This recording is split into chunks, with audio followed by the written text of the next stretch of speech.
तो आज हमारे हाथ लगी है एक हॉलीवुड हॉरर फिल्म ए सवाना हॉन्टिंग और इसकी एक हिंदी डब की पूरी ट्रांसक्रिप्ट है हमारे पास। पहली नजर में तो ये एक मतलब टिपिकल भूतिया घर की कहानी लगती है। बिल्कुल। लेकिन इसमें एक जबरदस्त ट्विस्ट है। हाँ, और वो ट्विस्ट ये है कि फिल्म के जो निर्माता हैं एलेक्सिस निल्सन, उनका दावा है कि ये स्क्रिप्ट उनके परिवार के साथ हुए असली अनुभवों पर आधारित है। और यही बात इसे इतना खास बना देती है। आज का हमारा मिशन यही है कि हम इस कहानी की परतें खोलें। सही कहा।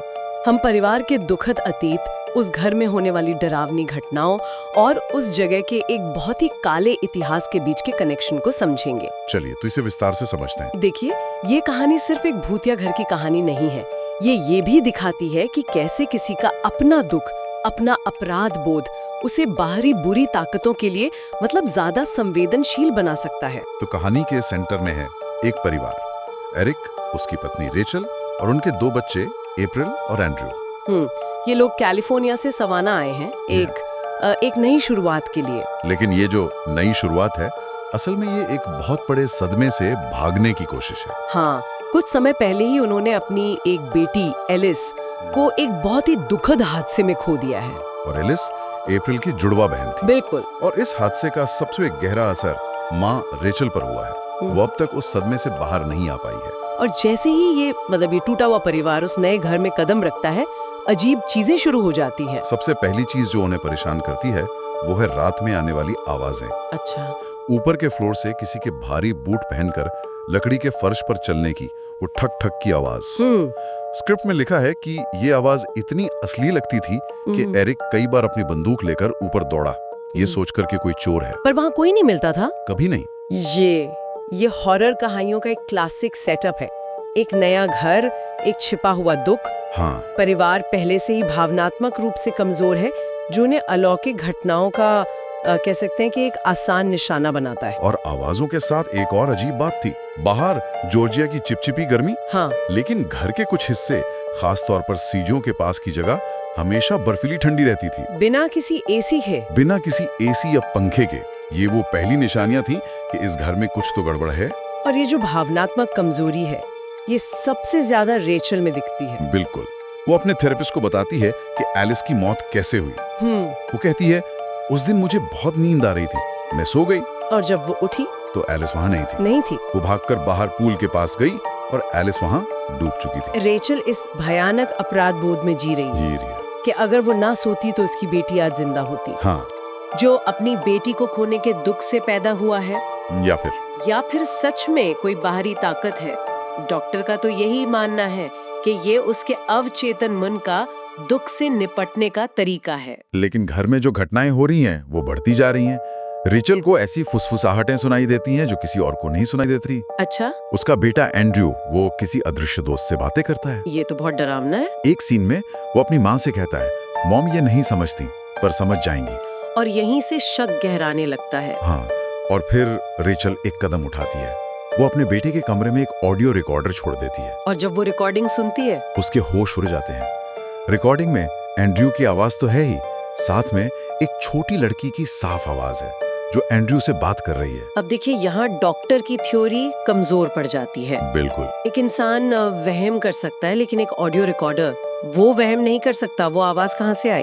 ये वो पल है जब कहानी हमें ये मानने पर मजबूर कर देती है कि घर में सच में कोई बाहरी ताकत मौजूद है। तो अब तक परिवार अपने अंदरूनी दुख और इन अनजानी आवाजों से ही लड़ रहा था। हाँ, लेकिन अब कहानी में नए किरदारों की एंट्री होती है। वेनेसा, जो एरिक के दोस्त जेम्स की पत्नी है, और उसकी दादी।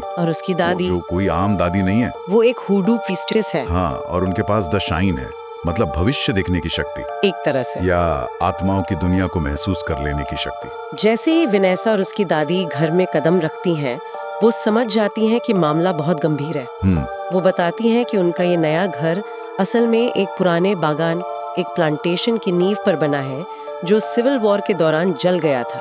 और यहाँ प्लांटेशन का मतलब समझना बहुत जरूरी है।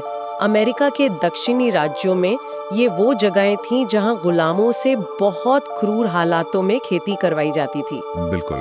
और वेनेसा बताती हैं कि उस बागान के गुलामों ने बगावत कर दी थी। अच्छा। उन्होंने मालिक के परिवार को बेसमेंट में बंद कर दिया और घर को आग लगा दी थी। बाप रे।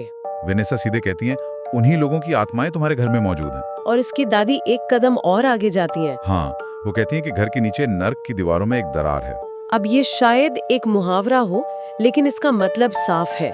इस जगह पर कोई बहुत ही भयानक और बुरी शक्ति है। यह कहानी सिर्फ भूत प्रेत से आगे बढ़कर एक गहरे ऐतिहासिक और सांस्कृतिक संदर्भ को छूती है। आपने बिल्कुल सही कहा। ये सिर्फ एक घर नहीं है जो प्रेतवादित है, बल्कि ये वो जमीन है जो ऐतिहासिक अन्याय और दर्द की यादों से प्रेतवादित है। ये हुडू और द शाइन जैसे तत्व कहानी को एक प्रामाणिक दक्षिणी गॉथिक एहसास देते हैं। और इस चेतावनी के बाद घटनाएं बहुत तेजी से खतरनाक होने लगती हैं। एरिक को पता चलता है कि पिछले मालिक भी अपनी बेटी को उसी पूल में, हाँ, उसी पूल में डूबने के बाद घर छोड़कर चले गए थे। ये एक भयानक संयोग है। ये शायद संयोग नहीं है। बिल्कुल। अब सवाल यह है कि क्या उस घर में मौजूद कोई शक्ति ऐसा करवा रही है? क्या वो घर बच्चों की जान ले रहा है? कहानी का क्लाइमैक्स तब आता है जब एरिक एक रात घर लौटता है। रेचल एक अजीब सी बेहोशी की हालत में है, जैसे किसी के वश में हो। हाँ, और बच्चे गायब हैं। रेचल उसे एक छिपे हुए बेसमेंट में ले जाती है, जिसके बारे में उन्हें पता ही नहीं था। हर हॉरर फिल्म में एक छिपा हुआ बेसमेंट होता है। और उस बेसमेंट के अंदर जो दृश्य है वो चौंकाने वाला है। वहां उनके पड़ोसी लिलिथ और उसका परिवार एक पार्टी कर रहे हैं। पड़ोसी? हाँ, और फिर राज खुलता है। वो पड़ोसी असल में इंसान है ही नहीं, वे उस घर के 150 साल पुराने नस्लवादी मालिकों के भूत हैं। क्या? ये तो कहानी का सबसे बड़ा मोड़ है। बिल्कुल। हम सोच रहे थे कि शायद गुलामों की आत्माएं हैं, लेकिन असलियत तो ठीक उल्टी निकली। वो मालिक, वो भूत है। हाँ, और उनका मकसद वो एरिक के परिवार को अतिक्रमणकारी और निगर लवर मानते हैं, क्योंकि उन्होंने वेनेसा के परिवार को घर पर खाने के लिए बुलाया था। सही कहा। वो अपने घर को अशुद्ध होने से बचाना चाहते हैं। ये बहुत भयानक है। यहाँ डर का स्रोत बदल जाता है। ये अब केवल अनजान आत्माओं का डर नहीं है। नहीं, ये नफरत और नस्लवाद की एक संगठित जीवित विरासत का डर है। वो बेसमेंट सिर्फ एक कमरा नहीं, बल्कि उस दबे हुए बदसूरत इतिहास का प्रतीक है जिसे भुला दिया गया था। तो अंत में हम फिर से उस बात पर आते हैं जहां से हमने शुरू किया था, कि ये कहानी असल अनुभवों पर आधारित है। हाँ, ट्रांसक्रिप्ट में उन असल अनुभवों के कुछ दावे हैं, जैसे एक छोटी लड़की का खिड़की के बाहर से नाम फुसफुसाना, घर में काले साए दिखना, और हमेशा ये महसूस होना कि कोई दरवाजे के ठीक बाहर इंतजार कर रहा है। हाँ, और वो सीढ़ियों वाली बात, ऊपर किसी के चढ़ने और फिर आखिरी सीढ़ी पर रुक जाने की आवाज, सोचकर ही रोंगटे खड़े हो जाते हैं। एक माध्यम का भी जिक्र है जो घर में आने से पहले ही एक डरावनी फीलिंग महसूस करता है, और वो कहता है कि वहाँ कुछ ऐसा है जो नुकसान पहुंचा सकता है। तो ये देखना आकर्षक है कि कैसे इन कथित वास्तविक घटनाओं जैसे फुसफुसाना, परछाइयां और कदमों की आहट को लेकर एक पूरी कहानी बुनी गई है। हाँ, जिसमें इतिहास, मनोविज्ञान और सामाजिक टिप्पणी को जोड़ा गया है। ये कल्पना और कथित वास्तविकता के बीच की रेखा को धुंधला कर देता है। तो आज की इस चर्चा का सार क्या है? ए सवेना हॉन्टिंग सिर्फ एक डरावनी कहानी नहीं है। नहीं, बिल्कुल नहीं। ये साइकोलॉजिकल ट्रॉमा, अलौकिक भय और अमेरिका के इतिहास की एक अंधेरी विरासत का मिश्रण है। ये दिखाता है कि कैसे एक परिवार का व्यक्तिगत दुख और एक देश का ऐतिहासिक पाप, हाँ, ये दोनों मिलकर एक बहुत ही भयानक रूप ले सकते हैं। बिल्कुल।